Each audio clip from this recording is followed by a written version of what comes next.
Mi cuñada le contó a toda la familia que yo solo me había unido a la Marina porque no había podido entrar a la universidad. Cuando entré a la reunión con el uniforme azul de gala, su esposo se puso de pie y me saludó militarmente. La silla de jardín golpeó el césped antes de que la mano de Colin terminara de llegar a su frente, y durante 3 segundos completos, nadie en la reunión de mi madre respiró, incluyéndome a mí. Estaba de pie al borde del patio con el uniforme azul de gala que todavía olía al hangar que había dejado 11 horas antes, sosteniendo un plato de cartón con ensalada de papa que no había tocado, y mi hermano menor, dueño de 4 camisas de franela y vendedor de sistemas de riego, estaba de pie, con los talones juntos y la espalda tan recta que parecía doler, saludándome frente a 60 parientes y una mesa plegable llena de huevos rellenos. La boca de Margo seguía abierta a mitad de una frase. Había estado en plena historia. Yo había entrado justo a tiempo para escuchar el final. Solo se unió porque no pudo entrar a ningún lugar decente. Y ahora ella miraba a su esposo como si nunca lo hubiera conocido, porque en el único sentido que realmente importaba, no lo conocía. Todavía no sabía que en unos 4 minutos, el matrimonio de mi cuñada se iba a desmoronar frente a toda la familia, junto con la historia que ella había pasado 6 años construyendo sobre mí. Solo sabía que mi hermano, que se estremecía cada vez que alguien decía la palabra Marina en su propia cocina, acababa de decirle la verdad a 60 personas con su cuerpo antes de que ninguno de los dos dijera una palabra. Lo averiguaría pronto, pero para entender cómo el saludo de un hombre a su propia hermana pudo hacer estallar a una familia, hay que remontarse a lo que ninguno de nosotros decía en voz alta durante los 6 años previos a que ocurriera. 11 horas antes, yo había estado de pie en otro tipo de formación, en un hangar de la estación naval de Norfolk, tomando el mando del USS Bardstown, de manos de un capitán que lloró durante su discurso y fingió que eran alergias. La contraalmirante Elena Castor, con 31 años en la Marina y famosa en toda la flota por terminar cada discurso de cambio de mando en menos de 4 minutos, leyó mis órdenes en voz alta, y yo pronuncié las palabras que lo hacen oficial. Después tuve 6 horas para llegar a Ohio antes de que comenzara la reunión de mi madre sin mí, por primera vez en 9 años. Para entonces llevaba 15 años en la Marina, había recibido mi despacho en Annapolis, había cumplido 2 rotaciones como jefa de departamento, una beca en el Colegio de Guerra Naval que había peleado 2 años por conseguir, y ahora tenía mi propio mando, un destructor, 180 marineros, mi nombre grabado bajo el ala del puente en letras a las que todavía no me acostumbraba. Nada de eso había llegado nunca a una sola conversación en una reunión de la familia Voss, porque más o menos en el tercer año de su matrimonio con mi hermano, mi cuñada Margo había decidido que la historia oficial de la familia sobre mí era que me había unido al ejército porque nada más me había funcionado, y la historia se había endurecido más rápido de lo que yo podía meter una palabra en su contra. Mi madre, Corinne, seguía dirigiendo estas reuniones como pequeñas operaciones propias. Cada 3 años, la misma propiedad junto al lago que le dejó mi abuelo, las mismas mesas plegables sacadas del mismo cobertizo, el mismo orden de eventos escrito en un bloc de notas, que no dejaba ver a nadie hasta el día en que llegaba. A mi padre le habría encantado esta reunión. Walter Voss había sido suboficial mayor durante 26 años antes de retirarse, y en las 4 reuniones anteriores a su muerte, se había quedado junto a ese mismo cobertizo con una espátula, contando las mismas 3 historias a cualquier niño menor de 12 que se quedara quieto para escucharlas. Llevaba 4 años muerto, y las reuniones no habían vuelto a ser lo mismo, aunque nadie lo dijera en voz alta. Mi hermano vendía sistemas de riego en 3 condados, y se había casado con Margo 9 años antes, en una boda con cena servida para 200 personas, la mayoría de las cuales ninguno de nosotros había conocido antes, ni volvería a ver después. Colin era de buen carácter y callado, y se estremecía cada vez que alguien mencionaba mi trabajo en una cena familiar. No exactamente avergonzado por mí, más bien como un hombre que camina con cuidado alrededor de un agujero en el suelo que solo él puede ver. Lo había notado durante años, y lo había archivado como algo sin importancia, de la misma manera en que uno archiva muchas cosas sobre las personas que ama, porque mirar más de cerca parecía más problema del que valía la pena. De niños, Colin había sido el que me seguía a la parte honda del lago antes de saber nadar bien, el que guardaba un cajón lleno de boletos usados y muestras de rocas y otras cosas demasiado pequeñas como para importarle a nadie más que a él. Era 3 años menor que yo y había pasado casi toda su infancia medio paso detrás de mí, lo cual quizás explica por qué nunca, en 9 años de verlo construir una vida a 2 estados de distancia de todo esto, se me ocurrió que podría haber pasado un tramo de sus propios 20 y tantos persiguiendo el mismo horizonte que yo. No era un hombre al que uno mirara y pensara, Marina. Eso era como terminaría entendiendo exactamente el punto. Todos los demás en la reunión llenaban los vacíos como lo hacen las familias. Mi tío Desmond, que trabajaba en seguros y tenía opiniones sobre la carrera de todos, Solía decir que los hijos Boss se habían repartido las opciones. Colin se quedó con el oficio práctico, yo con el uniforme, y entre los dos habíamos cubierto todas las bases que le importaban a su generación. En esa conversación, nadie parecía notar que habían decidido en silencio quién de los dos se había conformado y quién no, y que la historia se había decidido por nosotros en lugar de por nosotros mismos. Confiaba en que esta reunión transcurriría como siempre. Confié en eso hasta que escuché mi propio nombre en la boca de Margo al doblar la esquina de la casa. La primera vez que escuché la frase real, no un rumor de ella, sino la frase misma, estaba en la cocina de mi madre en Pascua, 3 años atrás, sosteniendo un colador de ejotes que me habían pedido enjuagar, mientras un jamón que mi madre había puesto al horno desde las 6 de la mañana llenaba toda la casa con olor a pan. Margo estaba en la habitación de al lado contándole a mi prima Petra que básicamente me había unido porque era el único lugar que me aceptaría, y Petra soltó la risa fácil de alguien que no tiene ningún motivo para dudar de lo que acaba de escuchar. Me quedé ahí, con el agua corriendo sobre unos ejotes que había dejado de enjuagar, diciéndome que no valía la pena la pelea. Había estado en un avión 11 horas antes, viniendo de un ciclo de entrenamiento que se había comido 6 semanas de mi vida, y no tenía fuerzas para corregir una historia en la mesa de Pascua de mi madre. Me dije que Margo lo olvidaría. Me dije que para el verano nadie se acordaría. Para el 4 de julio, mi tía Solveig me repitió la misma frase como si fuera un hecho establecido, como si me estuviera ofreciendo la cortesía de confirmarlo en voz alta. Tu mamá nos contó que la Academia Naval fue como un plan de respaldo para ti, ¿verdad? Y el estómago se me cayó de la misma forma en que se cae en un avión cuando la cubierta desaparece bajo un aterrizaje que creías que iba a ser suave. La corregí con delicadeza, como se corrige a alguien a quien uno quiere. Le dije que había tenido otras ofertas. Le dije que Anápolis no funciona así. Ella sonrió y dijo, bueno, de cualquier forma, encontraste tu lugar. Y siguió preguntando por la vieja parrilla de mi padre, y entendí que la corrección no había aterrizado en ningún lado. La historia ya no era información, era mobiliario. Nadie vuelve a examinar el mobiliario. 2 años después, 3 semanas antes de esta reunión, la historia atacó desde otra dirección. Margo me escribió un mensaje de texto. No me llamó, me escribió a las 11 de la noche mientras yo revisaba un informe de mantenimiento en mi camarote, para decirme que solo quería saber cómo estaba, que las reuniones podían ser mucho, que nadie pensaría mal de mí si necesitaba saltarme esta dado lo intenso que siempre parecía mi horario. Sonaba a amabilidad. Sonaba exactamente como debe sonar la amabilidad. Me quedé ahí con la garganta cerrada, releyendo el mensaje 2 veces, tratando de encontrar la versión que no fuera lo que yo pensaba que era, y no la encontré. Llamé a Colin la mañana siguiente para preguntarle qué pasaba con el plano de asientos que Margo había mencionado de pasada, si había habido alguna confusión, si me habían movido a la mesa de los niños como broma. Se rió demasiado rápido y dijo que no lo había visto, que me avisaría, y luego me preguntó cómo habían salido los simulacros de averías de ingeniería del barco, un tema sobre el que nunca me había preguntado en 9 años. Dejé que cambiara de tema. Siempre dejaba que cambiara de tema. Lo más extraño, lo que archivé sin mirarlo directamente, era el propio Colin. En algún momento de los últimos años había desarrollado el hábito de salir de una habitación en el segundo en que alguien decía la palabra Marina en ella. No de forma dramática. Se levantaba a buscar una cerveza, revisaba la parrilla, atendía una llamada que nunca parecía sonar. Lo noté. Lo catalogué como Colin siendo Colin. Incómodo por poder en mi nombre, porque su esposa tenía opiniones sobre el ejército que no se guardaba para sí misma. Una vez, pidiéndole prestada su camioneta para conseguir cables de arranque, abrí la guantera y encontré una moneda de desafío suelta entre recibos de gasolina, de bronce pesado, gastada y lisa por un lado, y le pregunté por ella esa noche en la cena. Dijo que no era nada, basura de un compañero de trabajo, y Margo, sin levantar la vista del teléfono, dijo, no la quiere tirar. Es lo más feo que hay en esa camioneta. Y la conversación siguió adelante antes de que pudiera pedir verla de cerca. También dejé pasar eso. Para entonces me había vuelto muy buena en dejar pasar las cosas. La presentación de diapositivas fue lo que finalmente hizo que algo se resquebrajara en mí, pero no fue el único lugar donde el dinero y la memoria chocaron ese verano. 2 años antes,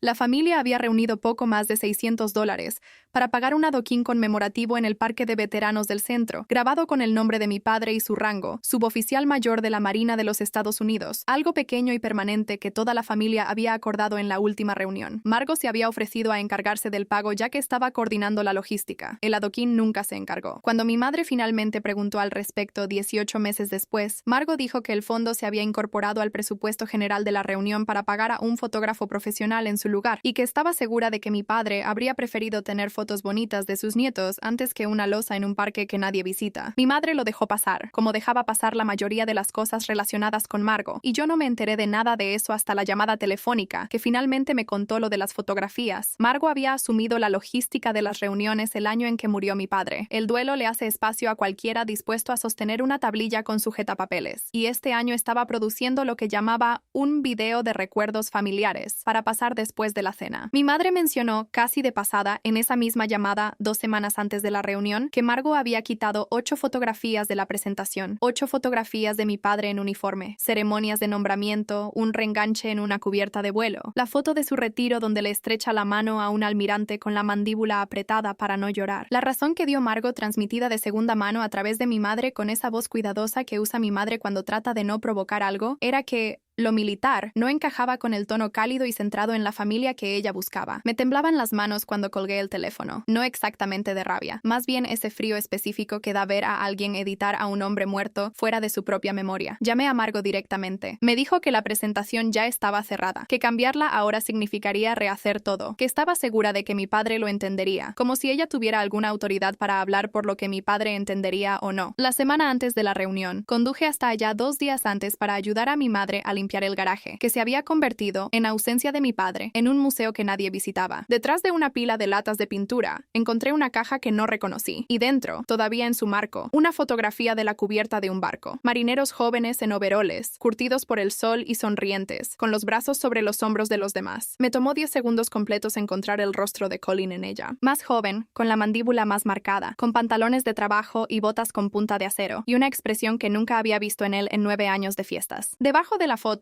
bajo la pila de papeleo que mi madre aparentemente le había estado guardando sin preguntarle por qué, había un sobre de Manila con su nombre escrito con la letra de imprenta de un oficinista que yo habría reconocido en cualquier parte, porque durante 6 años de mi carrera había leído cientos como ese. Le pregunté a mi madre, de pie ahí entre el olor a aceite de motor y cartón viejo, si sabía qué era eso. Dijo que Colin le había pedido años atrás que le guardara algunas cosas viejas y que nunca había preguntado qué eran, porque él había parecido no querer que preguntara. Debajo de la fotografía había una camisa de trabajo doblada, todavía con los pliegues de una plancha que no la había tocado en años, y una sola placa de identificación en una cadena. Dijo que Colin le había pedido años atrás que le guardara algunas cosas viejas y que nunca había preguntado qué eran, porque él había parecido no querer que preguntara. Debajo de la fotografía había una camisa de trabajo doblada, todavía con los pliegues de una plancha que no la había tocado en años, y una sola placa de identificación en una cadena de bolitas ya opaca por el deslustre. Mi madre tomó la camisa y la presionó contra su pecho un segundo antes de volver a dejarla exactamente donde había estado, como si estuviera devolviendo algo a un estante en un museo que no le permitían tocar. Me quedé de pie en ese garaje con la fotografía en las manos y entendí todo de golpe y demasiado tarde que la incomodidad de mi hermano cada vez que alguien decía la palabra Marina nunca había tenido que ver conmigo. No lo confronté esa noche. Me dije que esperaría a la reunión, que habría un mejor momento, que ciertas cosas no debían sacarse a la fuerza de una persona en el garaje de su madre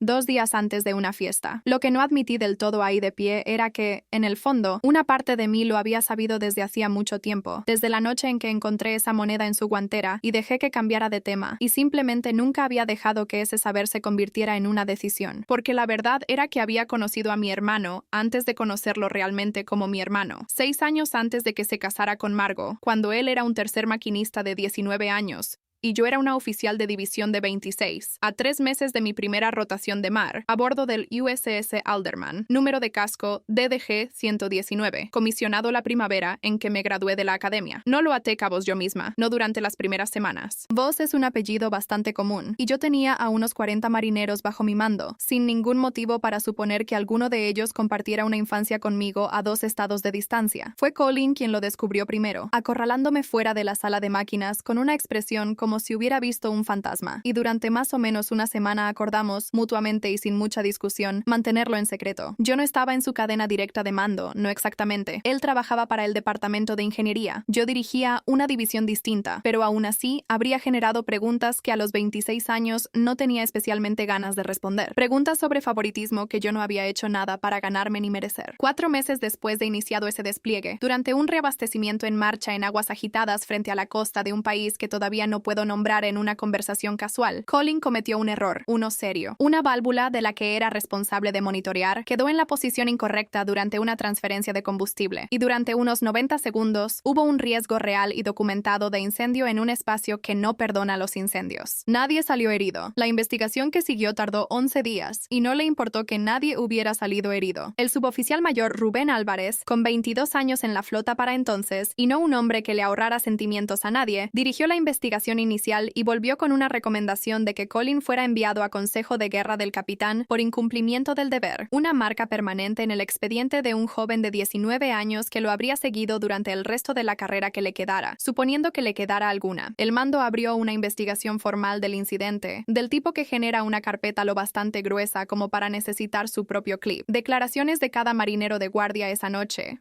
Una cronología reconstruida minuto a minuto a partir del registro de ingeniería, fotografías de la válvula en cuestión, una evaluación de daños que situaba el casi accidente a una sola válvula cerrada de distancia de un incendio de clase C en un espacio de maquinaria sin salida fácil. La comandante Beatrix Solano, la juez abogado del barco, a 4 años de su segunda rotación de mar, revisó los registros de entrenamiento y encontró exactamente lo que yo ya sospechaba que encontraría. A Colin lo habían certificado como calificado en ese puesto de guardia 11 días antes, por un suboficial de primera clase que para entonces ya estaba fuera del barco, de permiso por emergencia, y no disponible para explicar por qué se había apresurado la calificación 2 semanas antes del cronograma normal. Su memorando usaba una frase que nunca he olvidado, porque fue la primera vez que entendí que el papeleo de la Marina podía en verdad proteger a alguien en lugar de solo documentar su fracaso. Deficiencia de entrenamiento antecedente al desempeño individual. 11 palabras que significaban que alguien más había predispuesto a Colin al fracaso antes de que él tocara siquiera esa válvula. Fui a ver al capitán Foster Lindquist, nuestro comandante, no como la hermana de Colin. Ni una sola vez usé esa palabra en esa reunión y me aseguré de que mi solicitud pasara por la misma cadena por la que habría pasado para cualquier marinero de mi división. Pero como oficial de división que había revisado el paquete de entrenamiento y lo había encontrado deficiente, expuse por escrito exactamente cómo una cadena de calificación apresurada había puesto a un marinero sin entrenamiento suficiente en un puesto de guardia para el que no estaba listo a estar solo. No estaba pidiendo que se disculpara a Colin. Pedía que el incidente se asignara donde en verdad apuntaba la evidencia, que era un fallo de entrenamiento 11 días antes del momento que todos querían castigar. El capitán Lindquist lo leyó 2 veces, me hizo 2 preguntas que todavía recuerdo palabra por palabra, y redujo la recomendación de consejo de guerra del capitán a entrenamiento adicional y una entrada de asesoramiento de tipo página 13. Grave, permanente en su expediente, pero superable. La diferencia entre una carrera que termina a los 19 años y una que sigue adelante. Colin terminó ese despliegue. Terminó su enganche 2 años después con una baja honorable y un informe de desempeño que jamás mencionó los 90 segundos que pudieron haberlo terminado todo. He pensado desde entonces en lo fácil que podría haber salido todo de otra manera, como si la primera recomendación del suboficial mayor Álvarez se hubiera mantenido, si la comandante Solano no hubiera revisado los registros de entrenamiento, si yo hubiera decidido que todo aquello estaba demasiado cerca de casa como para tocarlo, mi hermano habría cargado una marca permanente en lugar de una baja limpia, y no habría habido ningún servicio honorable que esconderle a Margo, solo un error con su nombre encima. Nunca he estado del todo segura de si lo que hice esa semana fue simplemente hacer mi trabajo de manera correcta o si alguna parte de mí presionó más de lo que habría hecho por un extraño. Todavía no tengo una respuesta clara. Solo sé que lo volvería a hacer. Él nunca lo olvidó. Ahora lo sé de una manera que no me permití saber del todo durante años, porque saberlo significaba admitir cuánto de su silencio desde entonces había sido para proteger algo que él pensaba que yo le había dado gratis, cuando en realidad simplemente había hecho el trabajo como se supone que debía hacerse, para un marinero que además resultaba ser mi hermano. Lo que no había sabido, lo que solo entendí de pie en ese garaje con la fotografía en las manos, era que Colin nunca le había contado nada de esto a Margo. Ni el barco, ni el incidente, ni el consejo de guerra que casi fue, ni siquiera el hecho de que había servido,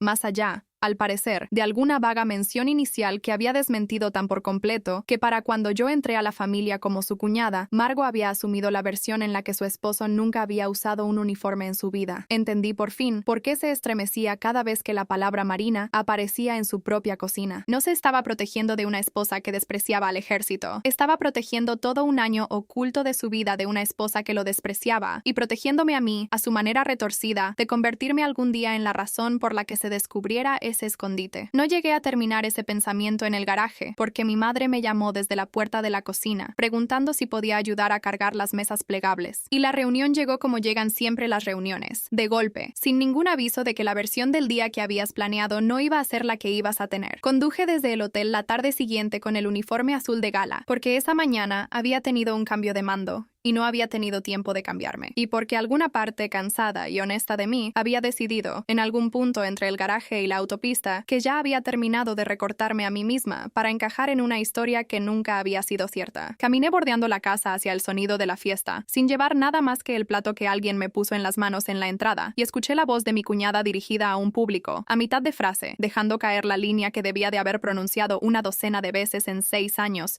sin que yo estuviera en la habitación para oírla. Solo se unió porque no pudo entrar a ningún lugar decente, bendita sea. Al final le funcionó bien. Durante un segundo completo tuve una decisión frente a mí, y lo supe mientras estaba ahí parada, plato en mano, el uniforme azul de gala todavía marcado por los pliegues de un hangar a 11 horas de distancia. Podía dejarlo pasar como lo había dejado pasar durante 6 años, reírme, cambiar de tema, proteger la frágil arquitectura que Colin había construido alrededor de su propio silencio, porque exponerme a mí misma significaba exponerlo a él, y todavía no sabía a cuál de los dos le costaría más. O podía decir algo ahí mismo, frente a 60 personas y una mesa plegable llena de huevos rellenos, y dejar que pasara lo que tuviera que pasar. Dos mentiras separadas, la mía y la suya, habían corrido en paralelo durante 6 años sin tocarse jamás. Y entendí, de pie al borde de ese patio, que estaban a punto de colisionar, dijera yo algo o no. Nunca llegué a elegir. Colin eligió primero. Su silla cayó hacia atrás antes de que yo terminara de entrar al patio, y su mano subió a su frente en un saludo tan limpio, tan instantánea e irreflexivamente correcto, que entendí en esa media fracción de segundo que no había venido de su mente en absoluto. Había venido de algún lugar debajo de su mente, alguna memoria muscular que 9 años de ocultarse nunca habían logrado tocar. 60 conversaciones se detuvieron. La mano de mi madre voló a su boca. Margo se quedó ahí con su limonada a medio camino hacia un brindis que nunca se hizo,